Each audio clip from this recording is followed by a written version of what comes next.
সমষ্টিয়ে বাজিছে ২৬ৰ নিৰ্বাচনী ৰণসিঙা।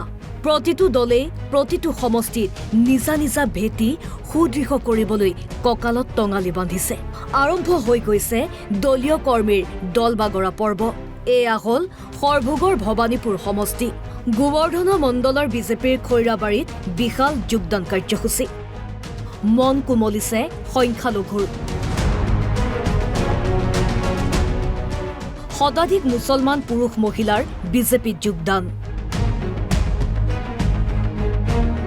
যি সময়ত ৰাজ্যৰ চৌদিশে বেদখলৰ বিৰুদ্ধে চৰকাৰৰ উচিত অভিযান জাৰি আছে, সেই সময়তে এইসকল ধৰ্মীয় সংখ্যালঘুৰ লোক শাসকীয় দলটোৰ প্ৰতি আকৰ্ষিত হৈছে। গেৰুৱা বসন পিন্ধি মন্ত্ৰী ৰঞ্জিত দাসৰ সন্মুখত এওঁলোকে আজিৰে পৰা নতুন পৰিচয় ল'লে। যেনেকৈ বিশিষ্ট এগৰাকী যুৱ সমাজসেৱক নৰেন দাহাৰে নেতৃত্বত প্ৰায় শতাধিক কাৰ্যকৰ্তাসকলে আজি যোগদান কৰিছে। আৰু ঠিক তেনেকৈ বগৰীগুৰি অঞ্চলৰ ধৰ্মীয় সংখ্যালঘুৰ মানুহ বুজি উঠিছে যে প্ৰধানমন্ত্ৰীয়ে কয় সবকা সাথ সবকা বিকাশ সবকা বিশ্বাস সবকা প্ৰয়াস। গতিকে যোনে যিমানে যি নকওক কিয় বিবেকবান মানুহসকলে ধৰ্মীয় সংখ্যা গুৰু হওক বা সংখ্যালঘু সকলোৱে ভাৰতীয় জনতা পাৰ্টীত যোগদান কৰিছে। আমি সকলোকে উষ্ণ আদৰণি জনাইছোঁ আৰু আগন্তুক দিনত এই সংখ্যা পুনৰ বৃদ্ধি পাবগৈ।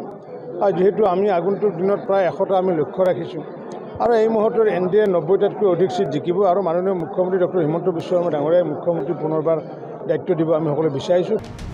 চেঙা দখলৰ হুংকাৰ ৰাইজৰ দলৰ।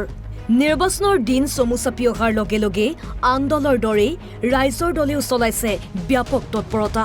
বিশেষকৈ সংখ্যালঘু এলেকাসমূহত প্ৰায় প্ৰতিদিনেই অনুষ্ঠিত হৈছে যোগদান কাৰ্যসূচী। চেঙা সমষ্টিতো বিভিন্ন দলৰ পৰা বুজন সংখ্যক লোকে যোগদান কৰে অখিল গগৈৰ ৰাইজৰ দলত। এনেকৈ আমাৰ সাম্প্ৰদায়িক ৰাজনীতিৰ বিৰুদ্ধে যিখন যুদ্ধ, সেই যুদ্ধখন কেৱল বিজেপিৰ বিৰুদ্ধে নহয়, UDF-ৰ বিৰুদ্ধে। আৰু এই চেঙা সমষ্টিত UDF-ৰ বিধায়ক আছে। যেতিয়ালৈকে UDF এটা সাম্প্ৰদায়িক শক্তিৰ বকুচাত উঠি আন এটা সাম্প্ৰদায়িক শক্তিক আমি কেতিয়াও পৰাভূত কৰিব নোৱাৰোঁ। 2021 চনৰ অখিল গগৈ যিখন পত্ৰ দিছিল, সেই পত্ৰখনত এই কথাখিনি আছে। আৰু সেইকাৰণে স্পষ্ট কথা, কেৱল চেঙা সমষ্টিয়ে নহয়, শদিয়াৰ পৰা ধুবুৰীলৈকে বৰাকলৈ আমি কেইবাটাও আমাৰ সম্ভাৱনা, যথেষ্ট সম্ভাৱনা থকা সমষ্টি আছে। এই সমষ্টিত আমি প্ৰাৰ্থিত্ব আগবঢ়াম। উৎসাহিত হৈছে প্ৰাৰ্থিত্ব প্ৰয়াসীসকলো। আমি স্পষ্টভাৱে এটা কথা ক'ব বিচাৰোঁ যে সঁচাকৈ আজিৰ পৰা আমাৰ চেঙা বিধানসভা সমষ্টিত ৰাইজৰ দলৰ ৰণডংকা আৰম্ভ হ'ল আৰু এতিয়াৰ পৰা আগন্তুক 26ৰ বিধানসভা ইলেকশ্যনলৈকে আমি ৰাইজৰ দলে সঁচাকৈ শক্তিশালীভাৱে আমি ৰাইজৰ দলে কাম কৰি যাম। দৰং কংগ্ৰেছত খহনীয়া অব্যাহত। পঞ্চায়তৰ ৱাৰ্ড সদস্যৰ AIUDF গমন। এই যোগদান পৰ্বত উপস্থিত থাকি দলগাঁৱৰ AIUDF বিধায়ক মজিবুৰ ৰহমানে দলগাঁৱত কংগ্ৰেছ শূন্য কৰাৰ পণ লয়।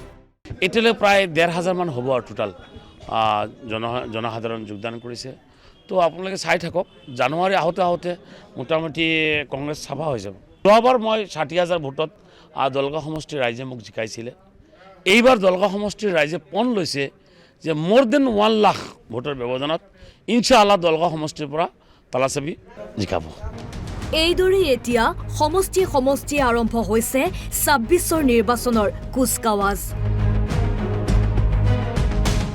বৰপেটা ৰোডৰ পৰা অৰূপ কুমাৰ ডেকা, চেঙাৰ পৰা আছিক আহমেদ আৰু দলগাঁৱৰ পৰা ৰিকি দাসৰ ৰিপৰ্ট, অসম লাইভ 24।